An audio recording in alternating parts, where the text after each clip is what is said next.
Good morning my dear student. आज हम लोग क्लास 6 का जो न्यू एनसीईआरटी उसका चैप्टर फर्स्ट आज हम लोग शुरू करने वाले हैं। और चैप्टर फर्स्ट का नाम है विज्ञान की खूबसूरत दुनिया, the wonderful world of science. जैसा कि हम लोग देख सकते हैं चैप्टर नेम भी हम लोग यहाँ मेंशन किए हैं, वंडरफुल वर्ल्ड ऑफ साइंस। इस विज्ञान की जो प्यारी और अद्भुत दुनिया है, इसके बारे में हमें इस चैप्टर में पढ़ना है। हम लोग शुरू से ही इस बात को समझने का प्रयास करते हैं, बचपन से ही आदत होती है हर चीज़ को जानने का। अंदर जिज्ञासा बना रहता है चीज़ों को समझने के लिए, जानने के लिए।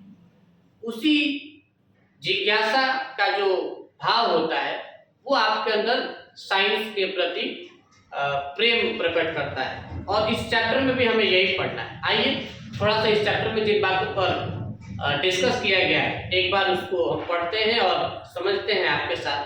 Because my dear students, science is all about discussion. From a young age humans are naturally curious about the world around them. ध्यान देंगे, यहाँ पर एक वर्ड हमने यूज किया है, क्यूरियस। क्यूरियस मतलब होता है जिज्ञासा। हम लोग बचपन से ही किसी भी चीज को जानने की बहुत इच्छा रखते हैं। अगली बात हम उसमें देखेंगे कि this curiosity drive us explore and ask question. और वो जो जिज्ञासा है हमें क्वेश्चन पूछने पर मजबूर करता है।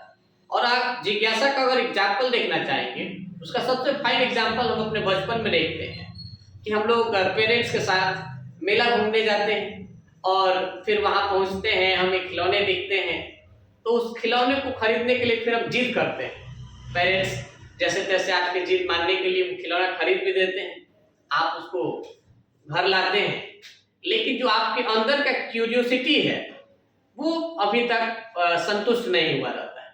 अब आप अगला काम यही करते हैं कि ये कैसे काम कर रहा है खिलौना, उसको जानने के लिए फिर उसका तोड़ फोड़ स्टार्ट कर देते हैं।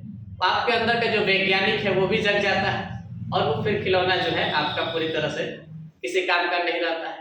तो हम लोग बचपन से ही इस बात के लिए क्यूरियस रहते हैं कि कैसे कोई चीज काम करता है, कैसे ये दुनिया चल रही है, क्या इसमें हैपनिंग हो रहा है, ये सब कुछ समझने का प्रयास करते रहते हैं।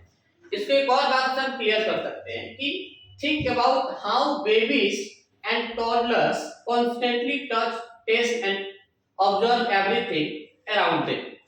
हम देखते हैं कि जो छोटे बच्चे होते हैं वो किसी भी चीज को टच कर देते हैं, किसी भी चीज को लेकर टेस्ट करने लगते हैं और आसपास जो चीजें हो रही होती है उसको वो ध्यानपूर्वक देखते हैं, समझने का प्रयास करते हैं।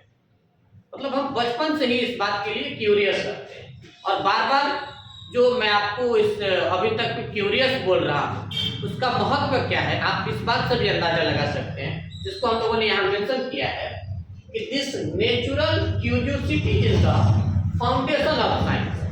बाबू, अगर आप विज्ञान को समझना चाहते हैं तो आपके लिए क्यूरियोसिटी इंपॉर्टेंट है। वो जो नेचुरल क्यूरियोसिटी आपके अंदर है ना, वही आपको विज्ञान समझने में मदद करता है। तो अब आइए हम लोग थोड़ा सा साइंस को समझते भी हैं। और सबसे पहला है कि व्हाट इज साइंस। साइंस क्या है? तो मुझे याद है कि मेरे साइंस टीचर के द्वारा एक डेफिनेशन बताया गया था कि science is the study of natural world by the observation and experiment.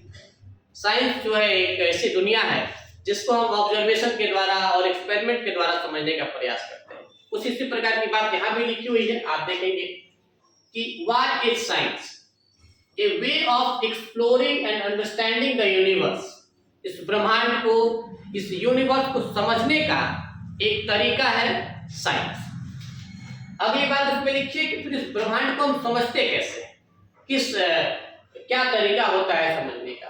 तो इसमें होता है ऑब्जर्वेशन, हम लोग आकलन करते हैं। आस्किंग क्वेश्चन, सवाल आते रहते हैं। देखिएगा छोटे छोटे बच्चे अक्सर आपसे सवाल पूछते रहते हैं, अजीबोगरीब सवाल पूछते रहते हैं जिसमें आप खुद भी सोचने लगते हैं। अब बच्चे पूछने लगते हैं कि ये सन जो है ये लाइट क्यों दे रहा है और ये रात में क्यों नहीं दिखाई दे रहा है। ये सब कुछ उनके तरह तरह के क्वेश्चन रहते हैं। मेकिंग गेसेस, हम उस पर अपना विचार रखते हैं कि इस प्रकार से हो सकता है। फिर उस विचार को वेरीफाई करने के लिए हम एक्सपेरिमेंट भी करते हैं और ये सब कुछ लास्ट में फिगर आउट करके रिजल्ट के रूप में जो हमें प्राप्त होता है, एक विज्ञान का प्रारूप आपको प्राप्त होता है। तो ये साइंस समझने का है। अब इसमें जो बार बार एक वर्ड हमारे पूरे क्लास में आपको सुनने को मिला है वो है क्यूरियोसिटी। तो क्यूरियोसिटी क्या है, क्यूरियस क्या है, इसके लिए भी मैंने आपको यहाँ पर थोड़ा सा मेंशन किया हुआ है, आप देख सकते हैं कि एक वर्ड्स को आप अंडरलाइन कर रहे हैं, ध्यान से सुनिएगा। डिजायर टू लर्न, सारा खेल बाबू डिजायर का ही है। यहाँ आपको किस चीज का डिजायर रखना है, लर्न का, सीखने की जो इच्छा है वही क्यूरियोसिटी। तो इसीलिए मैंने लिखा है कि the desire to learn and understand more about the world, this is very important in a science. तो क्यूरियोसिटी क्या है, तो ये दुनिया को ज्यादा समझना चाहते हैं, आप सीखने की इच्छा रखना चाहते हैं, इसी को हम क्यूरियोसिटी कहते हैं। तो ये हम लोगों का जो चैप्टर फर्स्ट है क्लास 6 का, नए वाले एनसीईआरटी बुक का, the wonderful world of science, उसका ये इंट्रोडक्शन था हम लोगों को, जो हम समझे और बाकी साइंस भी समझे। आइए थोड़ा सा लास्ट में मैं आप लोगों को एक कहानी सुना देता हूँ और फिर इसका जो नेक्स्ट पार्ट है वो हम लोग अगले वीडियो में उसको डिस्कस करेंगे। और कहानी है पत्थर का दर्द। अब आप सोचिएगा कि पत्थर तो नॉन लिविंग थिंग है, इसको कैसे दर्द होने लगा। तो देखिए, वो कहा जाता है कि कभी कल्पनाओं में ज्यादा जीता है, कहानियां काल्पनिक होती हैं और मजेदार लगती हैं।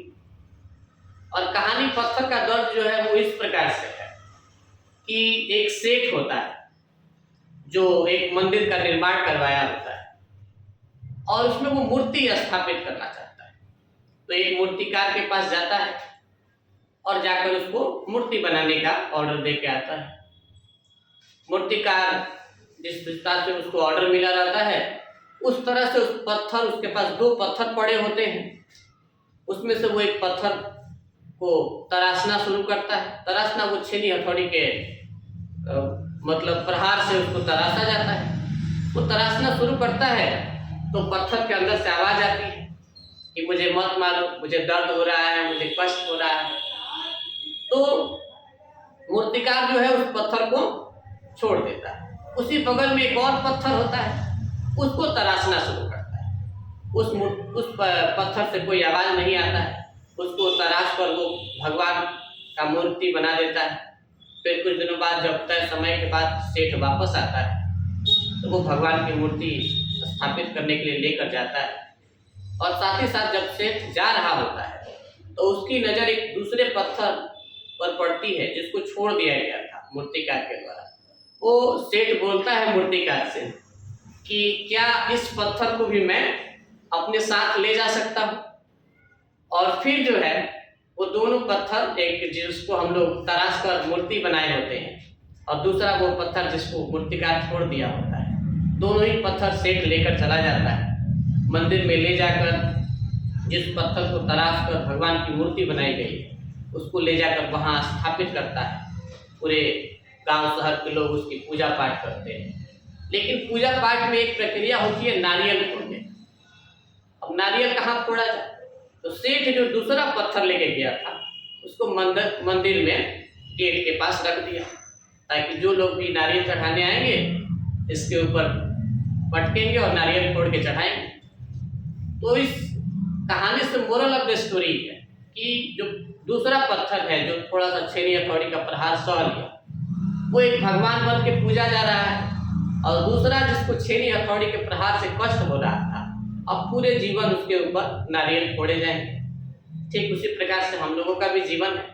थोड़ा सा माता पिता और टीचर के द्वारा जो आपको बताए जाते हैं, समझाए जाते हैं, जो नियम कानून आपको बताया जाता है फॉलो करने के लिए, अगर आप उसको सह लेंगे, मान लेंगे, तो आप भी अपने जीवन को सम्मान पूर्वक जी पाएंगे।